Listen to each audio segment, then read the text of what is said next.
할렐루야. 베드로는 지금 소아시아 지역에 있는 성도들, 주로 이방인 기독교인들이 주를 이루고 있고 또 주로 소외 계층들이 주를 이루고 있는 소아시아 지역의 성도들에게 베드로는 지금 위로하며 용기를 주는 그런 권면을 하고 있습니다. 왜냐하면 대부분의 사람들이 믿음을 갖지 않는 자들입니다. 주된 권력층, 지배층, 힘을 가진 자들은 거의 대부분 지금 하나님을 믿지 않습니다. 예수 그리스도를 인정하지 않지요. 그러다 보니까 소수의 그리스도인들을 비방하고 핍박하고 업신여깁니다. 베드로가 볼 때 조금만 더 지나면 이제 로마 황제의 명에 의해 공식적인 박해도 시작될 것으로 여겨집니다. 지금도 믿음을 지키기가 힘겨운데 공식적인 박해가 시작되면 훨씬 더 힘겹게 될 것입니다. 베드로는 그들에게 어떤 위로를 주고 있냐면 의를 위해 고난받는 것이 정말 어렵다, 힘들다. 그러나 믿음을 지켜야 되고 믿음을 지키는 중에 복수의 마음을 품는 것은 그리스도인으로서 하나님의 영광을 드러낼 수 없다. 그래서 복수하려 하지 말아라. 이런 권면을 계속하고 있는 중이에요. 그러면서 무엇을 이야기했냐면 너희들이 지금 소수이고 너희들이 지금 고난 중에 있고 대다수의 사람들이 너희를 대적하는 대다수의 사람들이 믿지 않는 자고 권력가고 지배층이고 가진 자들이지만 그들에게 복수로 혈기로 대하면 안 되는 이유가 뭐냐면 너희들은 이미 예수 그리스도의 보혈의 피로 어떻게 된 자다? 거듭난 자다. 너희들의 소망이 이 땅에 있지 않고 어디에 있다? 하나님의 나라에 있다.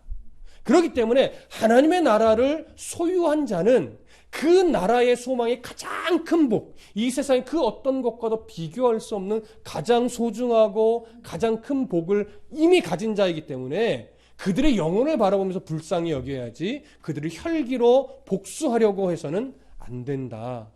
너희들이 가진 이 복은 어떻게 주어진 것이냐? 바로 예수 그리스도께서, 하나님이신 예수 그리스도께서 우리를 위해 인간으로 이 땅에 오셔서 그 다음에 어떻게 하셨어요? 육체로는 너희들과 똑같이 고난을 받고 능력을 받고 모욕을 받고 또한 사람처럼 어떻게 하셨다는 거예요? 죽으셨다는 거예요. 십자가에서 생명을 내어주신 것이지만 마치 사람이 죽음의 한계를 이겨낼 수 없는 것처럼 예수님도 육체로는 죽임을 당했어요.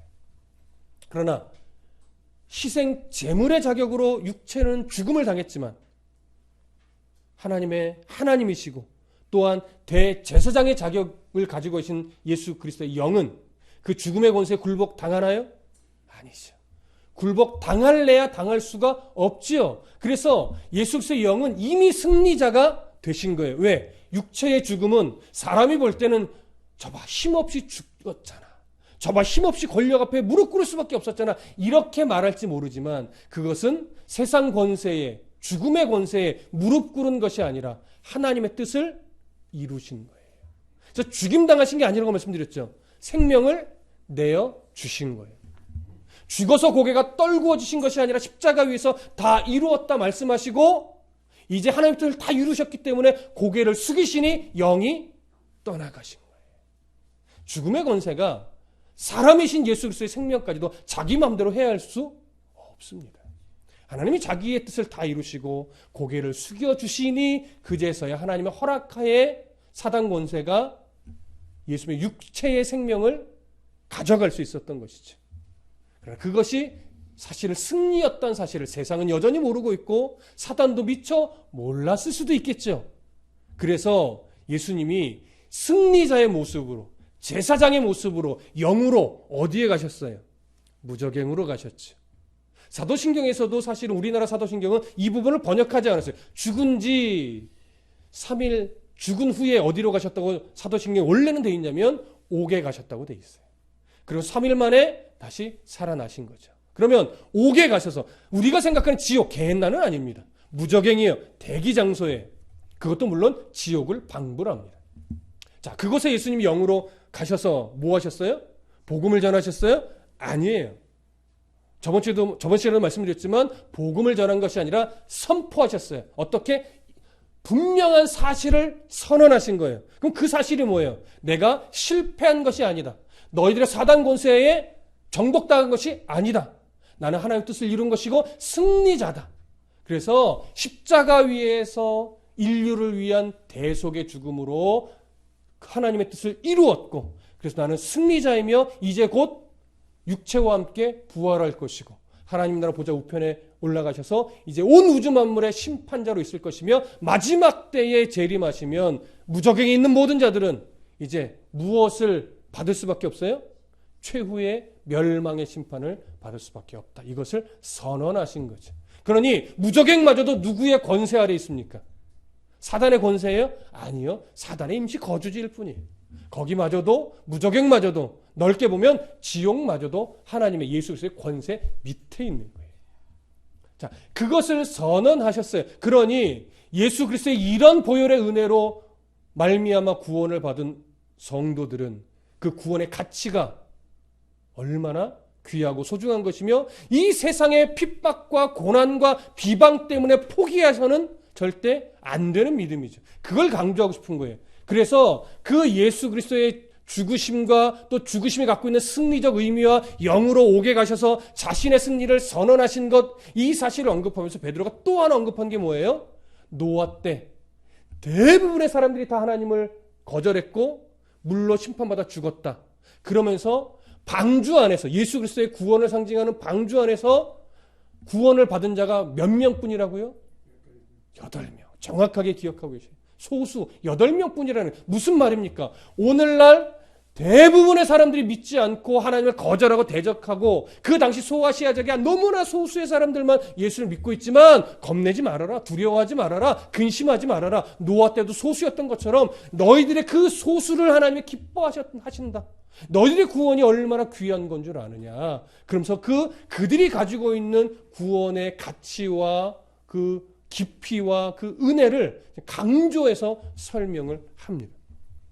자, 그래서 이제 베드로는 그 말씀과 연결해서 그러기 때문에 성도들에게 이렇게 말하는 거예요. 믿음을 가지고 있는 성도들에게 과거의 죄악된 삶의 습관들, 예수를 믿지 않고 우상 숭배에 젖어서 세상의 가치를 자기의 인생의 소망으로 두고 살아가던 그 성도들에게 이제는 과거의 삶의 습관들을 청산하고 하나님의 말씀을 따라 하나님과 함께 살아가는 그런 새로운 믿음의 삶을 살아가야 한다. 그런 삶을 포기하지 말아라. 이걸 이제 오늘 본문에서 더 확실하게 베드로가 강조를 하는 겁니다. 자, 4장 1절 함께 보시죠. 함께 읽습니다. 시작. 그리스도께서 이미 육체의 고난을 받으셨으니 너희도 같은 마음으로 갑옷을 삼으라.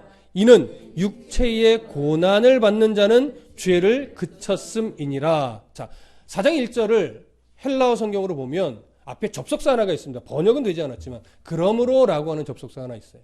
그래서 그러므로 그리스도께서 이미 육체의 고난을 받으셨으니 이렇게 연결이 되는 거예요. 그러니까 그러므로라는 건 뭡니까? 앞에 했던 권면을 받아서 그 결과, 그 이유와 원인 이걸 밝히는 거죠. 그래서 앞에서 이야기했던 예수 그리스도께서 승리자로 옥에 가셔서 선언하셨고 비록 소수의 인원이 노아 때도 구원을 받은 것처럼 지금 너희들이 소수이지만 너희들이 진짜 구원의 백성이고 은혜의 백성이다. 그러므로 이렇게 되는 거예요. 그래서 지금 이 권면은 첫 번째 뭘 지금 기억을 꼭 해주셔야 되냐면 이 권면의 대상이 불신자가 아니라 고난 중에 있는 소수의 믿음의 백성들에게 주는 권면이라는 걸 먼저 하나 기억하셔야 돼요. 그 다음에 지금 뭘 또 강조하냐면 육체로는 죽음을 맞이하셨던 예수 그리스도의 모습을 하나 강조해요. 자, 그래서 보세요. 그러므로 그리스도께서 이미 육체의 고난을 받으셨으니. 자, 이미라는 건 무슨 말이에요? 지금 이 당시 시점으로 보면 이미 이전에 예수님이 죽으셨기 때문에. 그래서 예수님께서 고난을 받으셨다는 건 어떤 의미예요? 모든 사람, 그리스도인들이 다 지금도 받고 있는 것처럼 육체적 고난과 핍박과 억울한 일을 당하면서 끝내 십자가에서 어떻게 하셨다는 거예요? 죽으셨다라고 하는 거예요. 그러니까 뭐에 초점이 맞춰요? 예수님도 육체로는 고난을 받았고 그 육체로는 죽음을 맞이했다. 사람처럼. 이걸 강조하는 거예요. 그러나 예수님의 죽음은 사람의 한계에 갇힌 죽음과는 좀 다르죠. 그러면서 그 예수님의 죽음, 예수님이 받으셨던 육체적 고난, 이걸 언급하면서 무엇을 얘기하냐면 너희도 같은 마음으로 갑옷을 삼으라고 그러는 거예요. 자, 같은 마음. 이 같은 마음은 어떤 마음이겠어요? 누구의 마음이겠어요? 예수 그리스도의 마음이죠. 예수 그리스도께서 이 땅에서 성육신하여서 공생애를 사시면서 고난을 받으셨을 때의 마음, 십자가에서 생명을 내어주시면서 가졌던 그 마음, 이것을 말하는 거예요. 자, 이 예수 그리스도께서 받으셨던 이 마음은 어떤 마음이겠습니까? 여기서 마음이라고 하는 헬라어는요, 기본적으로 이런 거예요. 어떤 감정, 이런 걸 말하는 것이 아니라 그 사람이 가지고 있는 마음의 태도, 마음의 자세, 마음의 깊은 생각들, 이걸 말하는 거예요. 예수님이 어떤 태도로 그 고난 속에서도 하나님의 뜻을 이루려고 했는가? 어떤 삶의 자세와 어떤 생각으로 그 시간들을, 이 시간들 속에서 하나님의 뜻을 이루셨는가? 이걸 보라는 거예요. 예수님의 기본적인 태도와 자세와 생각은 뭐였습니까? 하나님에 대한 완전한 신뢰죠. 또한 하나님의 뜻을 이루기 위한 완전한 순종의 태도죠. 그 순종은 당연히 뭐가 전제예요? 희생이 전제하죠. 누구를 위해서? 바로 사랑하는 우리들을 위해서, 성도들을 위해서. 그래서 두 단어로 설명하자면 하나님께 대한 완전한 신뢰와 완전한 순종의 태도를 우리에게 본받으라고 하는 거예요. 그래서 빌립보서 2장 5절부터 8절에 이런 말씀을 바울도 했었죠. 너희 안에 이 마음을 품으라. 곧 그리스도 예수의 마음이니 그는 근본 하나님의 본체시나 하나님과 동등학됨을 취할 것으로 여기지 아니하시고 오히려 자기를 비워 종의 형체를 가지사 사람들과 같이 되셨고 사람의 모양으로 나타나사 자기를 낮추시고 죽기까지 복종하셨으니 곧 십자가에서 죽음이라. 자, 빌립보서에 나온 이 말씀에서도 예수 그리스도의 그 마음이 어떠한 태도로 어떠한 자세로 강조되어 하나님의 뜻을 이루기 위해서 자기를 낮추시는 거예요. 이건 희생이죠. 희생 아니면 안 되죠. 또한 하나님의 뜻에 대한 절대적 순종이 아니면 설명할 수 없는 거죠. 그래서 죽기까지 복종하심으로 십자가에서 죽으셨던 그 태도, 자기를 비우는 거예요. 자기를 낮추는 거예요. 누구의 뜻을 이루려고? 하나님의 뜻을 이루려고요. 이것이 바로 예수님의 마음입니다. 그러니까 우리가 본받아야 될 예수의 마음을 다시 정리하면 우리도 예수님처럼 하나님의 그 뜻을 빨리 깨달아 알아서 그 뜻을 온전하게 신뢰하는 이 마음이 하나 필요하고 그 마음을 가지고 하나님의 그 뜻에 온전하게 순종해내는 태도와 자세가 절대적으로 필요한 것이죠. 그래서 이 마음을 단순하게 품으라 이렇게 말하지 않고 이 마음으로 어떻게 하래요? 갑옷을 삼으래요. 이 표현 우리가 좀 주목해 보셔야 됩니다. 여러분 갑옷은 어느 상황에서 쓰는 용도예요? 전쟁의 상황에서. 칼에 맞아도 쉽게 상처받지 않게 하려고 화살에 맞아도 쉽게 죽지 않게 하려고 입는 거잖아요. 무장하는 거잖아요. 그렇죠? 그렇다면 왜 그리스도께서 품으셨던 그 마음을 우리가 갑옷처럼 삼아서 새기고 그 마음을 본받아야 되느냐? 대다수가 하나님을 대적하는 자들이고 그리스도를 믿지 않는 자들이어서 예수 믿는 자들을 향해 온갖 폭언과 폭력과 비방이 난무하고 있는 그 세상 속에서 믿음을 지키며 하나님을 전적으로 신뢰하며 살아가는 게 쉬워요, 어려워요? 여러분, 어려운 정도가 아니에요. 자칫 목숨까지도 잃을 수 있어요. 실제로 목숨을 잃은 자도 이미 많아요. 그런 핍박과 모진 어려움 속에서 믿음을 지켜내기가 어려워요. 그러니 예수 그리스도께서 품으셨던 그 마음을 단순하게 품는 것이 아니라 이 베드로는 너무나 이 상황이 얼마나 힘겨운지 알기 때문에 그것을 니들이 갑옷을 삼아야 된다. 그래야 이 상황을 이기며 믿음을 지켜낼 수 있다. 그러니까 현재적 상황이 얼마나 어려운지 베드로가 아는 거예요, 모르는 거예요? 아는 거죠. 너무나 잘 아는 거죠. 여러분, 목회자도 똑같습니다. 성도들이 얼마나 힘겨운 삶을 살아가고 있는지, 살아내고 있는지 이걸 모르면 사실 목회할 수가 없어요. 그리고 목회하면 안 돼요. 왜? 성도들의 삶의 어려움을 모르고서 그 마음을 나누지 못하면 말씀을 어떻게 바르게 전합니까? 하나님의 말씀이 사랑의 음성으로도 들려야 되고 채찍의 음성으로도 들려야 되고 위로의 음성으로도 들려야 되고 때로는 책망의 음성으로도 들려야 되는데 성도들의 삶의 힘겨움을 모르면 다 할 수는 없지만 이해하려고 하는 태도가 없으면 성도들의 마음을 하나님의 말씀으로 위로할 수가 없죠. 사랑의 음성을 전달할 수가 없단 말이에요. 그래서 베드로처럼 그 힘겨움을 알지만 그것을 무엇으로 이겨내게 도와야 돼요?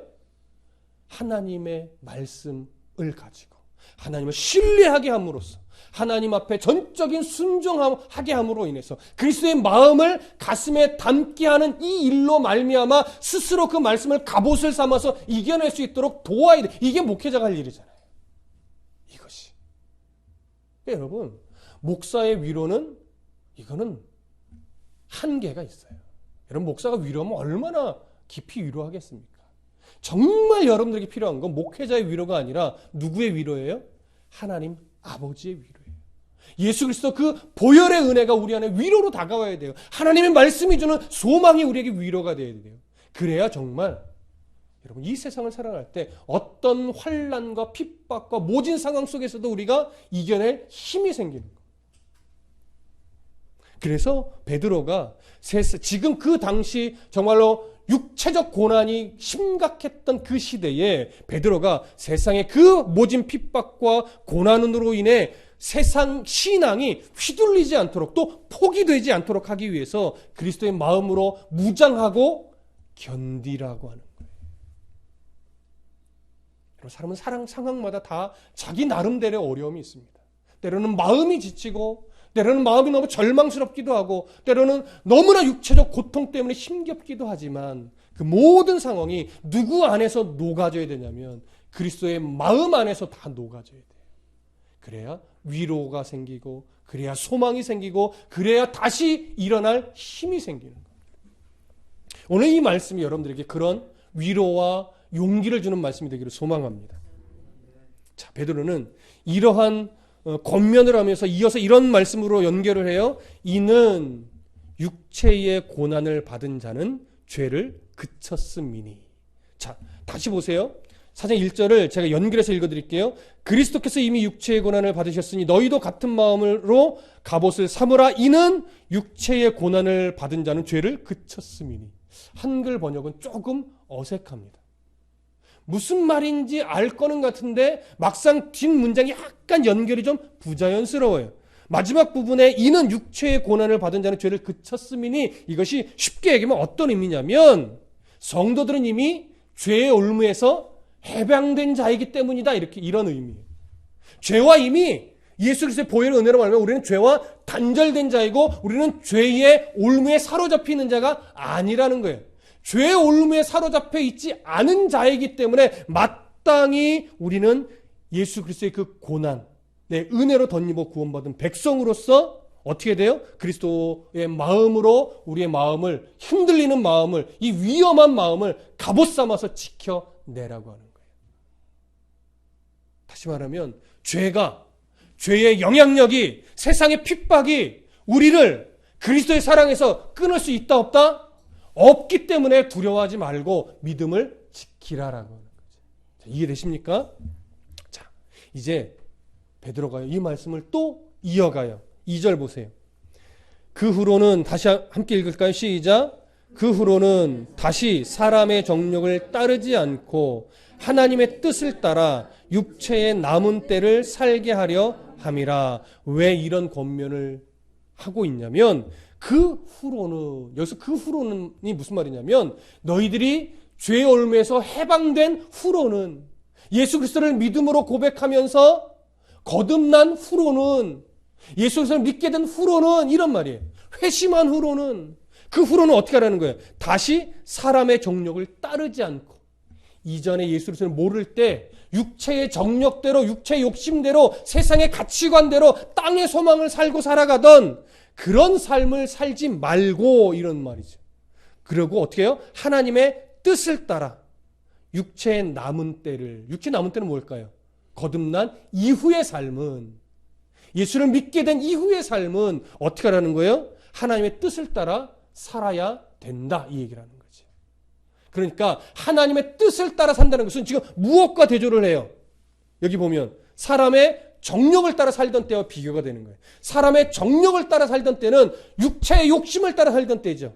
그런 모습으로 살아가지 말고 하나님의 뜻을 따라, 이걸 보편적으로 이런 표현을 우리가 많이 씁니다. 영적으로 살아라, 또는 거룩하게 살아라, 또는 성령 충만하게 살아라, 이렇게 표현이 되는 거예요. 다 같은 의미예요. 사람의 정욕대로 살지 말고 예전에 예수를 모르던 때처럼 이 세상에 그냥 전적인 목적을 두고 어떻게 하면 이 세상에서 배부르게 성공하며 잘 살까, 이거에만 목숨 걸고 살아가던 이때처럼 살아가지 말고 이제는 하나님 나라의 소망을 둔 자로서 하나님의 뜻이 무엇인지를 분별하여 그 마음에 합한 흔적을 가지고 좀 영적으로 조금 더 거룩하게, 조금 더 하나님 뜻 안에서 성결하게 그렇게 살아라. 그렇게 살아야 된다. 이걸 지금 강조하는 거죠. 그렇게 살게 하려고 예수님이 십자가에서 육체의 죽음을, 생명을 내어 주셨다라고 하는 거예요. 그럼 3절 보십시오. 3절 함께 읽습니다. 3절 시작.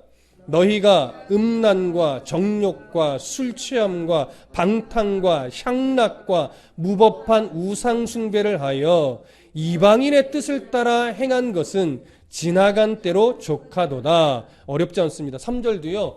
헬라어 원문으로 보면 왜냐하면이라는 접속사가 앞에 있습니다.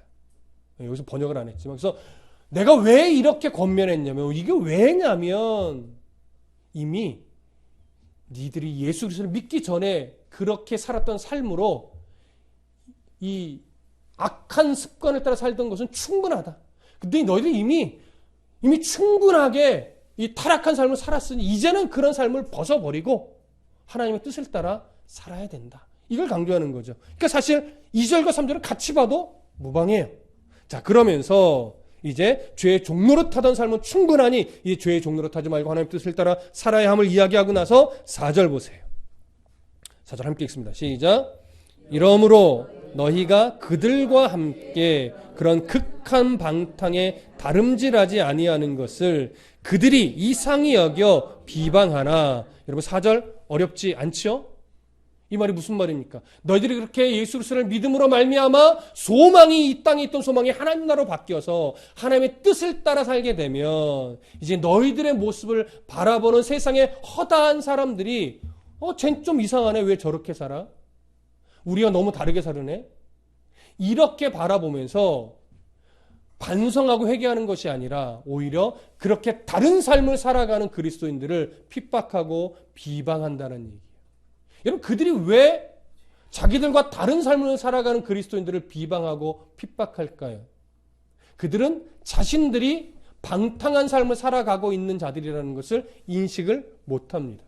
자기들이 잘 사는 것이고 성공하는 것이 잘 사는 거라고 늘 그 가치관을 딱 붙잡고 살아가니까 인생 이 땅에서 잘 사는 것을 목적으로 삼지 않는 그리스도인들의 모습이 이해가 안 돼요.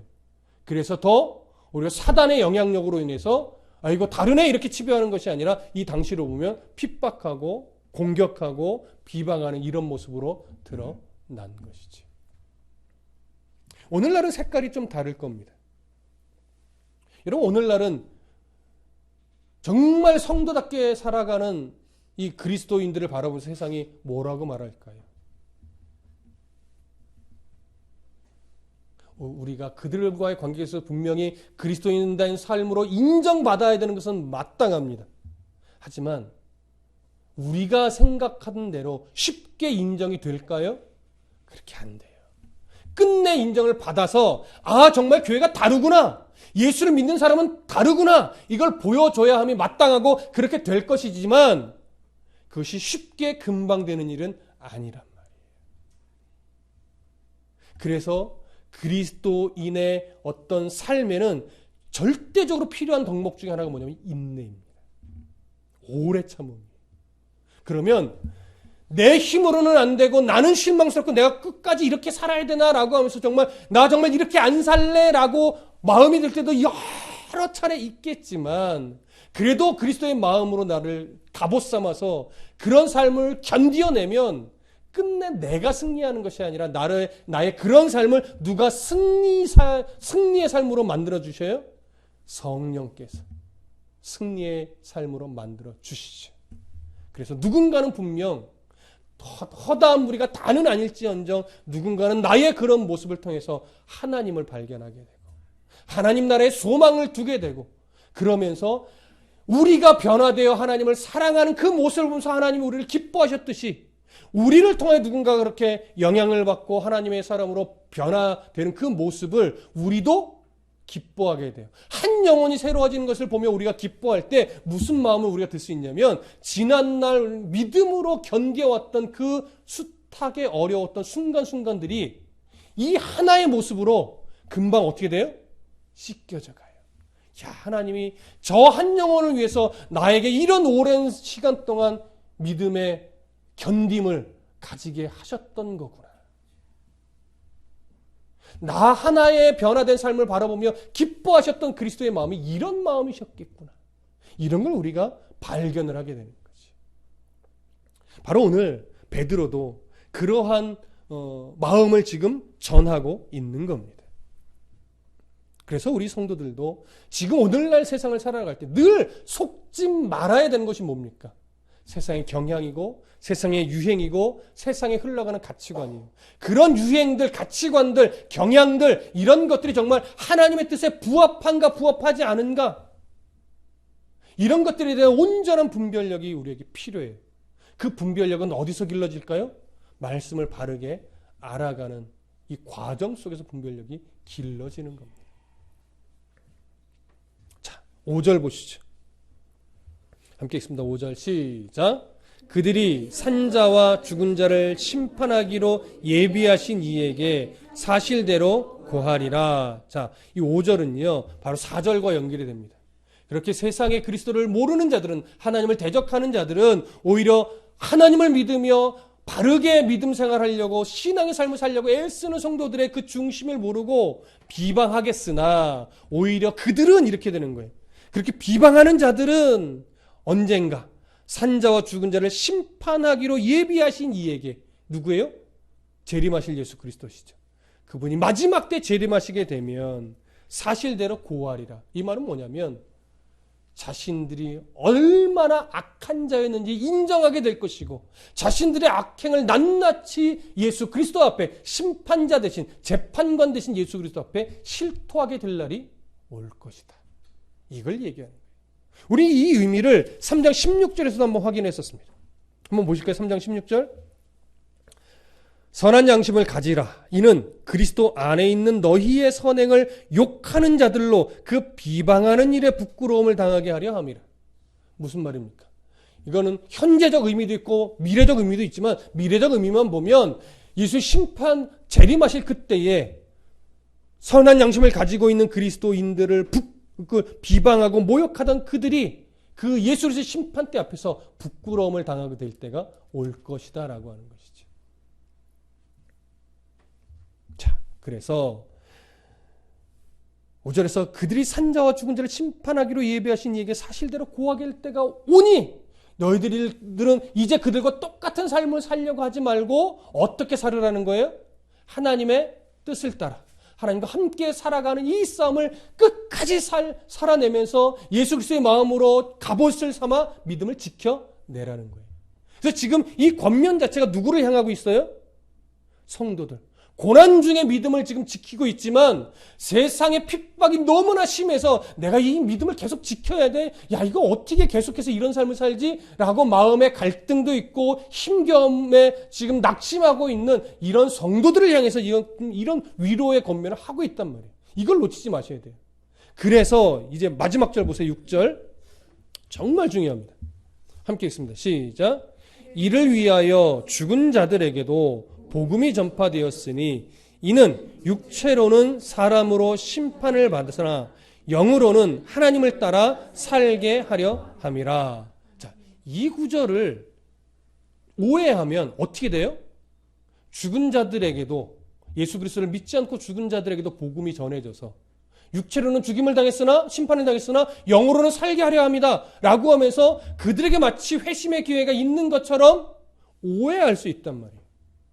어디처럼요? 19절, 3장 19절에서 그가 또한 영으로 가서 옥에 있는 영들에게 선포하시니라. 이걸 마치 복음을 선포하신 것처럼 오해할 수 있는 것처럼 지금 이 구절도 똑같이 무적행에 있는 자, 예수를 믿지 않고 죽은 자들에게도 복음이 전해져서 회심할 기회가 있다라고 하는 것처럼 오해될 수 있어요.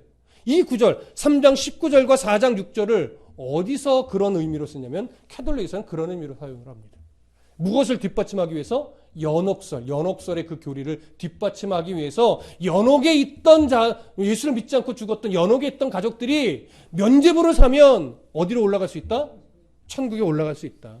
이런 교리에 뒷받침하는 근거로 이걸 이렇게 해석해서 사용하는 거예요. 그렇지 않습니다. 자, 6절 잘 보세요. 중요한 초점은 이겁니다. 이를 위하여 죽은 자들 이렇게 표현되죠. 이 이를 위하여 죽은 자들이 예수 그리스도를 믿지 않고 죽은 자들일까요? 예수 그리스도를 믿고 죽은 자들일까요? 이게 의문이에요. 자, 이 구절을 가깝게 5절과 만약에 연결을 시킨다면 여기 그들은 믿지 않는 자들이죠. 대적하던 자들이죠. 그들이 산자와 죽은 자를 심판하기로 예비하신 이에게 사실대로 고하리라. 왜 그들이 마지막 때 하나님 앞에 사실대로 이실직고하게 될 것이냐면 이를 위하여 죽은 자들에게도 이렇게 연결하면서 마치 이들이 누구처럼 여겨질 수 있어요. 예수 그리스도를 비방하던 하나님의 백성들을 비방하던 믿지 않는 자, 그 믿지 않는 자들 중에서 죽은 자를 의미하는 것처럼 여겨질 수 있단 말이에요. 5절과 그냥 연결을 시켜버린다면. 그러나 이 구절을 5절과 연결을 시키는 것이 아니라 1절부터 5절 전체 내용과 연결을 시키면 누구에게로 연결이 될까요? 바로 믿음이 있는 자예요. 조금 더 초점을 맞추면 믿음을 가지고 죽은 자들이 되는 거예요. 자, 왜 우리가 그렇게 볼 수 있냐면, 자, 개연성이 있습니다. 개연성이. 일단, 기본적으로 성경 전체의 맥락에서 그리스도를 믿지 않고 죽은 자는 구원의 기회가 있습니까? 없습니까? 없습니다. 그게 성경 전체에서 가지고 있는 기본적인 복음의 메시지에 있는 신학적 입장이에요. 자, 그 다음에, 어디를 보시냐면, 4장 2절을 보세요. 4장 2절. 자, 그 후로는 다시 사람의 정욕을 따르지 않고, 이거는 아까도 말씀드렸지만 육체적 삶을 말해요. 여기서 말하는 육체는 사륵스라고는 헬라어 단어인데, 이 사륵스는 사람에게 적용될 때는 어떻게 돼요? 죄성으로 기울어지는, 항상 죄된 생각, 죄된 선택을 할 수밖에 없는 육체의 죄성에 강조된 표현이에요. 자, 그래서 사람의 정욕을 따르지 않고 누구의 뜻을 따라요? 하나님의 뜻을 따라서 육체의 남은 때를 살게 하려 함이라라고 말을 해요. 자, 그러면 다시 6절 보세요. 이를 위하여 죽은 자들에게도 복음이 전파되었으니 이는 육체로는 사람이 심판을 받으나 영으로는 누구를 따라 살아요? 하나님을 따라 살게 하려 함이래요. 자, 6절과 2절의 표현이 비슷합니까? 비슷하지 않습니까? 비슷하죠. 하나님의 뜻을 따라 살아가게 하려고 하는 대상이 지금 계속해서 누구예요? 믿음의 백성이에요. 그래서 6절의 겉면도 누구를 향해 있다라고 봐야 돼요? 믿음의 백성에게 향해 있다라고 봐야 돼요. 그런데 왜 여기서 이를 위하여 죽은 자라고 하는 표현이 들어갔느냐? 잘 들으십시오. 6절의 겉면은 분명히 믿음의 백성들, 소수의 믿음을 지키고 있는 고난 중에 있는 그 성도들을 위로하고 용기를 주고자 하는 의도로 쓴 건데 왜 6절이 이를 위하여 죽은 자라는 표현이 굳이 들어갔느냐? 자, 어디를 보시냐면 데살로니가 전서 4장으로 가보겠습니다. 데살로니가 전서 4장, 살전이라고 약자되어 있죠. 데살로니가 전서 4장 13절부터 18절을 보겠습니다. 데살로니가 전서 4장 13절부터 18절. 제 성경책으로는 신약성경 332쪽입니다. 자, 찾으셨으면 우리 한 목소리로 읽겠습니다. 데살로니가 전서 4장 13절부터 18절. 자, 시작. 형제들아, 자는 자들에 관하여는 너희가 알지 못함을 우리가 원하지 아니하노니 이는 소망 없는 다른 이와 같이 슬퍼하지 않게 하려 함이라. 우리가 예수께서 죽으셨다가 다시 살아나심을 믿을진대 이와 같이 예수 안에서 자는 자들도 하나님이 그와 함께 데리고 오시리라. 우리가 주의 말씀으로 너희에게 이것을 말하노니 주께서 강림하실 때까지 우리 살아남아 있는 자도 자는 자보다 결코 앞서지 못하리라. 주께서 호령과 천사장의 소리와 하나님의 나팔 소리로 친히 하늘로부터 강림하시리니 그리스도 안에서 죽은 자들이 먼저 일어나고 그 후에 우리 살아남은 자들도 그들과 함께 구름 속으로 끌어올려 공중에서 주를 영접하게 하시리니 그리하여 우리가 항상 주와 함께 있으리라. 그러므로 이러한 말로 서로 위로하라. 자, 이 데살로니가전서의 말씀이 지금 어떤 상황에서 전하는 말씀이냐? 자, 13절 다시 보세요. 형제들아, 자는 자들에 관하여는 이런 표현이 있죠. 자는 자들, 누구를 말할까요? 자는 자들, 죽은 자들이. 예수 그리스도를 믿음으로 살아가다가 예수님이 재림하시기 전에 이미 죽은 자들을 말해요. 그러면서 보세요. 그렇게 미리 이미 죽은 자들에 관하여는 너희가 알지 못함을 우리가 원하지 아니하노니 이는 소망 없는 다른이와 같이 슬퍼하지 않게 하려 함이라. 여러분, 소망 없는 다른이가 누굴까요? 예수 그리스도를 믿지 않는 자, 하나님 모르는 자. 그들은 이미 죽은 자들을 보면서 어떻게 여겨요? 불쌍하게 여겨요. 또 그 죽은 자로 인해서 뭐예요? 다시 못 보니까 슬퍼해요. 그래서 그러나 예수 믿는 자들은 달라야 된다는 거예요. 소망 없는 자들은 이미 죽은 자들을 바라보면서 슬퍼하고 소망이 없이 여기며 안타까워하지만 우리는 슬퍼하면 안 된다 이거예요. 그러면서 14절 보세요. 우리가 예수께서 죽으셨다가 다시 살아나심을 믿을진대 이와 같이 예수 안에서 자는 자들도, 예수를 믿고 죽은 자들이죠. 이미 죽은 자들도 하나님이 그와 함께 어떻게 해요? 데리고 오신다 이거 오신다. 그러니까 믿음이 없는 자들과 생각이 다른 거죠. 죽은 자에 대한 이해가. 그래서 우리가 주의 말씀으로 너희에게 이것을 말하니 주께서 강림하실 때까지 우리 살아남아 있는 자도 자는 자보다 결코 앞서지 못한다. 이게 뭡니까? 예수님이 재림하시기 전에 죽은 자보다 예수님이 재림하실 때 살아있는 그 사람이 더욱 복되거나 더 좋은 게 아니라 똑같다 이거예요. 앞서지 못한다 똑같다 이거예요. 자, 그러면 이제 저를 보세요. 왜 바울이 데살로니가 전서에 데살로니가 교회 성도들이 이 말씀을 하냐면 이게 소아시아 지역의 대부분의 성도들이 그런 생각을 가지고 있었는데 이 당시는요 임박한 재림설을 아직 가지고 있을 때예요. 그러니까 예수님이 언제 오신다? 곧 오신다. 그래서 복음서가요 예수님이 죽으시고 나서 얼마 있다가 쓰여진 책이 아니에요. 최소 30년이 지난 후에부터 쓰여집니다. 왜 그러냐면 예수님이 곧 오실 거기 때문에 기록을 남길 필요가 없었어요. 그렇게 여긴 거예요. 예수님이 곧 오실 텐데 뭘 글을 남겨요, 예수님에 대해서. 오실 때 맞이하면 되지. 그런데 10년이 지나도 안 와요. 20년이 지나도 안 와요. 30년이 지나도 안 와요. 근데 자기들은 이제 늙어가고 곧 죽을 날이 얼마 안 남은 것처럼 여겨지는데 예수님이 재림하시지 않는 거예요. 그러니까 이들이 생각이 바뀌어요, 점차. 어쩌면 우리가 생각한 것보다 더 더딜 수도 있겠구나. 그러면 언제 오실지 모르니까 그때를 대비해서 예수 그리스도에 대한 복음서를 남겨야 되겠다. 이러면서 30년이 지나서부터 복음서가 쓰여지기 시작하는 겁니다. 그러니까 그 안에 내용들 안에는 이 당시에 가지고 있던 예수님이 곧 오실 거라고 하는 이런 이해 속에서 일어나는 상황들이 다 기록이 되어 있겠죠. 그러니까 보십시오. 막 예수를 믿고 은혜를 받아서 구원의 백성이 됐지만 여전히 세상의 대부분의 사람은 믿지 않아요. 기득권자, 가진 자, 권세자는 대부분 다 예수를 믿지 않는 자들이에요. 왜냐하면 초대교회 예수를 대부분 믿었던 자들은 소외된 자고 이 땅에 미련이 없이 하나님 나라를 바라보는 이런 자들이란 말이에요. 왜? 그 나라에서는 주인도 없고 종도 없고 모두가 다 자유인이니까. 자, 그런 때에 믿음을 지켜내다 보니까요 너무 힘든 거예요. 어려워요. 몸이 너무 힘들고 핍박당하고 이미 그 순교한 자가 허다해요. 그러다 보니까 무슨 생각이 드냐면 예수님이 오시기 전에 죽어버리면 무슨 의미가 있어. 내가 신앙을 지키는 것 좋고 예수님에 대한 믿음을 지켜내는 것 좋은데 내가 살아서 주님을 만나야 그것도 의미가 있는 거지. 예수님 만나기 전에 죽어버리면 무슨 의미야? 이런 생각을 가지면서 예수님 오시기 전에 내가 죽으면 어떡하지라고 또 두려움도 생겨요. 그러니까 이미 죽은 자들에 대한 불쌍한 마음도 생기고, 나도 예수님 오시기 전에 이 믿음 지킨다고 이렇게 있다가 죽어버리면 이게 다 헛된 것 아닌가? 이런 생각을 갖게 되는 거예요.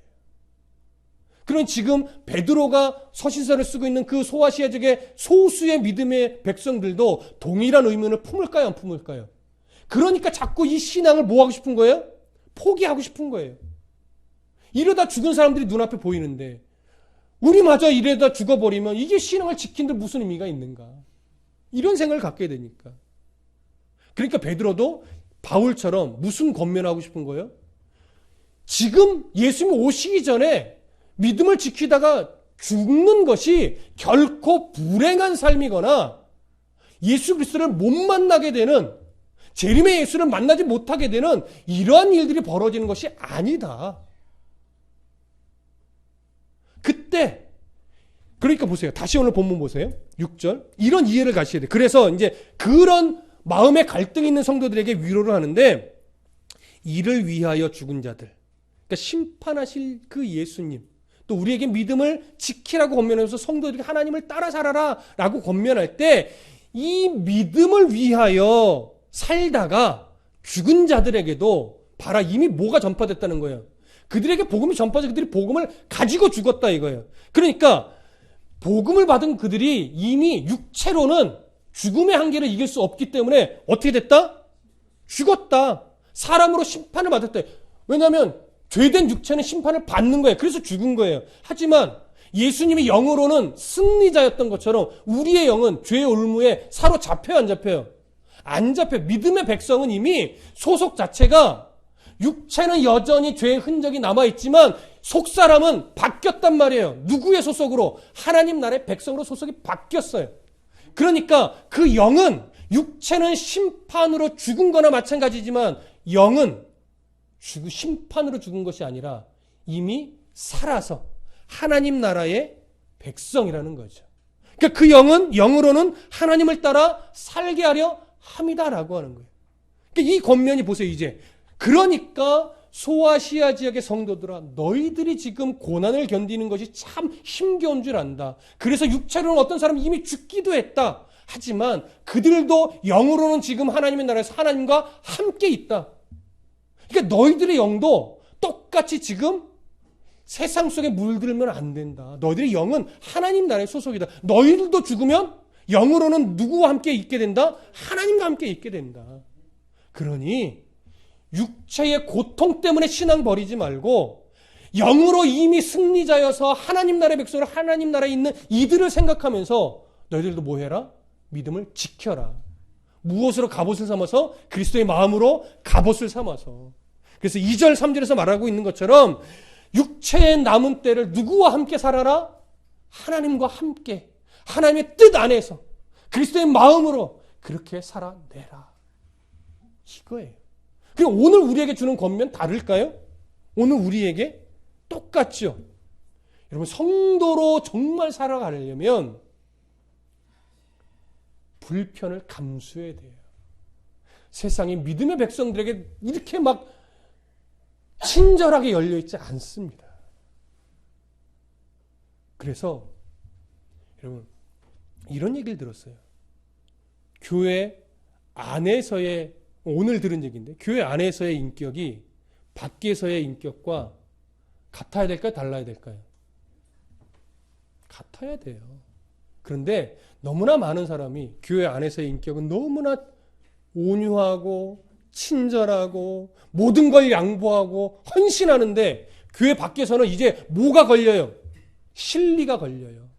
자기 이익과 걸려요. 그러다 보니까 그리스도인이고 뭐가 없어요. 일단 내가 손해보는 거 절대 안 돼요. 내가 아픈 거, 내가 속상한 거, 내가 자존심 상하는 거 절대 안 되는 거예요. 그래서 하나님의 이름이 뭐 영광을 받으시든지 안 받으시든지 일단 내가 손해 안 보기 위해서, 내가 집사든 권사든 장로든 상관없어요. 일단 나 모욕, 내 자존심 상하지 않기 위해서 전혀 다른 인격으로 세상에서 살아가는 거죠. 그건 그리스도인으로서 마땅히 감수해야 될 불편함을 감수하기 싫다는 거예요. 그리스도의 마음으로 갑옷을 삼지 않는 거예요. 오늘 본문은 교회 안에서의 인격과 그 교회 안에서 인격이 교회 밖에서 인격과도 똑같아야 됨을 말해요. 그럴 때 분명히 불편할 일이 생기고, 그럴 때 분명히 내가 손해봐야 될 일이 생기고, 그럴 때 분명히 내 자존심을 눌러야 하는 일이 생기는데 눌러라 이거예요. 왜? 너희들의 소망이 땅에 있다면 어떻게 해서든지 취해야 되지만 너희들의 소망이 땅에 있는 것이 아니라 어디에 있기 때문에? 하나님의 나라에 있기 때문에. 그 나라의 삶이 정말 내 소망이 된다면 그리스도의 마음으로 갑옷을 삼아서 하나님 때문이라면, 잘 들으세요. 하나님의 영광을 위해서라면, 하나님의 나라와 의를 위해서라면 손해봐라. 자존심 눌러라. 좀 바보 돼줘라. 이거예요. 하지만 그것과 상관없이 정말 정당한 범위 안에서는 할 말을 하라는 거죠. 싸우란 얘기는 아니에요. 바보처럼 지기만 해서는 안 되죠. 그래서 그리스도인도 세상 속에서 무엇에 대한 균형을 잘 지켜야 되냐면 하나님에 대한 하나님의 공의와 사랑이 균형감을 이루도록. 공의만 없고 사랑만 생각하면 그리스도는 그냥 바보 멍충이가 돼요. 그래서 안 됩니다. 그래서 공의라고 하는 것은 바르게 실행되는 거죠. 아무 때나 막 공의를 외치는 것은 아니고 정말로 하나님의 나라와 의를 위해서 공의를 외칠 때는 외치고 사랑으로 양보하고 희생하고 손해볼 때는 또 해야 돼요. 그래야 이 두 가지가 균형을 맞춰질 때 비로소 하나님의 거룩하심이 드러납니다. 하나님의 영광이 드러납니다. 하나님의 소망이 무엇인지를 세상 속에서 보여줄 수가 있어요. 내 자존심 세우면 하나님 나라의 소망이 드러나지 않습니다. 내가 손해보려고 하지 않으면 하나님 나라의 소망이 드러나지 않아요. 그래서 이 소망이 바로 그리스도의 마음이 바로 이런 소망이었던 거죠. 하나님의 뜻을 이루기 위해서 하나님을 신뢰하고 온전하게 순종하는 태도로 우리를 위해 생명을 내어주신 그 사랑을 본받아서 우리도 하나님을 정말 나를 지키시고 보호하시고 그 세상 어떤 권세, 어떤 그 모욕도 나를 향한 하나님의 사랑에서 우리를 끊어낼 수 없음을 분명하게 믿으시고 이것이 신뢰가 된다면 이제 하나님의 뜻을 깨달아 아는 만큼 내가 성숙해져서 알게 되는 만큼만 하나님 앞에 복종하며 한 걸음 한 걸음 나아가십시오. 그러면 그 자리에서 정말 하나님의 어떤 분인가가 드러날 것이고 우리 속사람은 더 깊어질 것이고 그런 우리들의 모습을 보면서 우리 하나님은 정말 흐뭇한 미소를 지으실 겁니다. 이런 믿음의 백성들이 되시기를 간절히 축복합니다. 기도하겠습니다.